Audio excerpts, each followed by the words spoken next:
mchungaji Emmanuel Mdoe.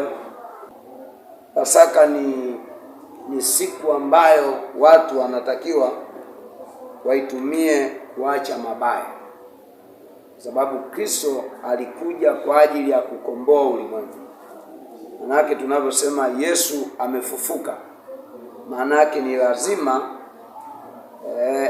afufuke ndani ya mioyo ya watu, aingie ndani yao, sio kwa maneno, kwa vitendo.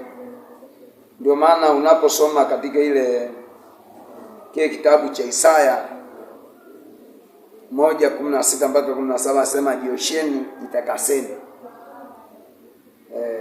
Damu ya Yesu iliyomwagika pale msalabani imekuwa ni sababu ya sisi kutakasika na kuoshwa na kuacha maisha yale ya kale na kwenda kuvaa maisha mengine. Ujumbe wangu mimi kwa habari ya watu ambao siku ya sikukuu ama siku ya mwisho, tutaenda kwenye kitabu kile cha Matendo ya Mitume 3:19. Anasema tubuni basi. Anasema tubuni basi mrejee. Yaani kwamba hii kwa lazima yote ambayo watu walikuwa wana maombi ya kufunga ni kwa ajili ya kutengeneza. Kwa hiyo hii siku ya mwisho ambayo ndio watu wanaita sikukuu, ndio siku ambayo wengi wanafanya mambo mabaya na kuondoa ule uwepo wote waliokuwa nao katika maombi. Kwa hiyo ushauri wangu mimi ni kwamba sikukuu haimaanishi wewe umkosee Mungu, na sikukuu haimaanishi kwamba wewe uende kinyume na utaratibu wa Mungu. Ndio maana kitabu cha Matendo kinasema tubuni basi, murejee.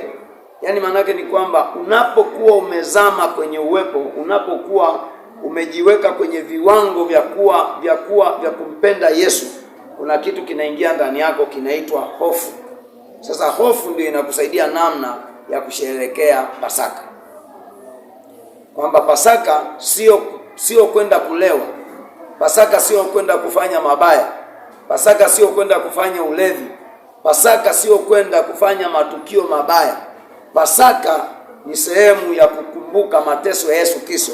Maana yake sisi sasa tukirudi kwetu ni watu ambao natakiwa tuyachukulie kwamba sisi natakiwa tugeuke kama Kristo alivyojitoa, na sisi tujitoe hata kwa wengine, kuwatendea mema.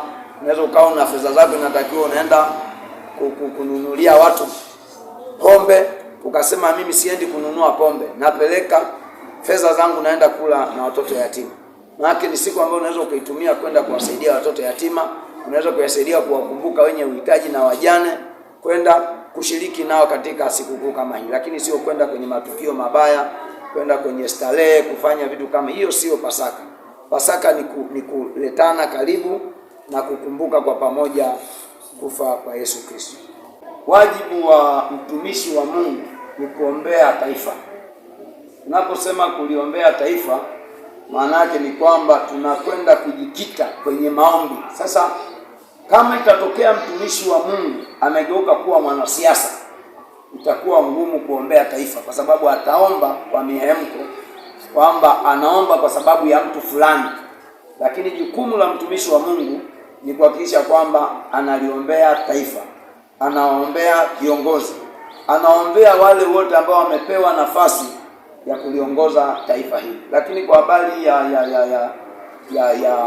hata ya sikukuu, watumishi wa Mungu wanatakiwa kuwaleta watu pamoja, sio kuwagawanya. Kwa sababu unapowaleta watu pamoja, maana yake ni kwamba kiimani kila mmoja anaweza akawa na imani yake, lakini kimisingi ya mifumo ambayo tunaishi kwenye jamii, hatuwezi kuwa kila mmoja na utaratibu wake. Lazima tuishi kwenye mfumo ambao unaitwa ni upendo. Sasa Kristo alionyesha upendo, akafa pale msalabani kwa ajili yetu. Hakuangalia kabila wala mtu yoyote, alikufa kwa ajili yetu. Lakini kwa habari ya kusikia kwamba kuna watu wanachukua nyeti za wanaume wenzao, hiyo nadhani tu kusema kwamba ni imani za kishirikina. Kwa hiyo watu wasimame kwenye nafasi zao, wamuombe Mungu kwamba hao watu ambao wanafanya vitu kama hivyo wanaleta taharuki kwenye taifa, ama inafika wakati mtu anafariki, alafu watu wengine wanafurahia, inakuwa sio sawa. Kwa kikubwa ni kwamba watu wengi hawana hofu ya Mungu, Maana yake mtu akikosa hofu ya Mungu ni rahisi kuombea mwingine mabaya. Ndio maana Yohana 14 mstari ule wa 14 anasema kwamba mkinipenda mimi na mkiomba lolote nitafanya. Lakini hiyo Yohana 15:16 anasema sio nyinyi mlionichagua. Mtu akishajua kwamba Mungu amenichagua niwepo katika hii dunia, hawezi akafurahia tatizo la mwingine, hawezi akafurahia changamoto ya mwingine. Kwa hiyo kikubwa ni kwamba lazima watu wachukuliane, watu wavae kitu kinachoitwa upendo. Upendo unapopungua kwenye taifa, watu wanakuwa na mambo ya ajabu. Kwa hiyo mimi niseme tu kwamba jambo kubwa ni kwamba jukumu la watumishi ni kuliombea taifa, sio kuombea mtu binafsi. Ni wajibu wetu sisi watumishi wa Mungu kumuombea rais, kuombea viongozi wote, kwa sababu jukumu la mtumishi ni kuliombea taifa. Sasa taifa hauwezi tu kaliombea Tanzania, na wakati Tanzania kuna mtu ambaye ameaminiwa na Mungu aliongoze taifa, kwa sababu kila mamlaka iliyopo imewekwa na Mungu.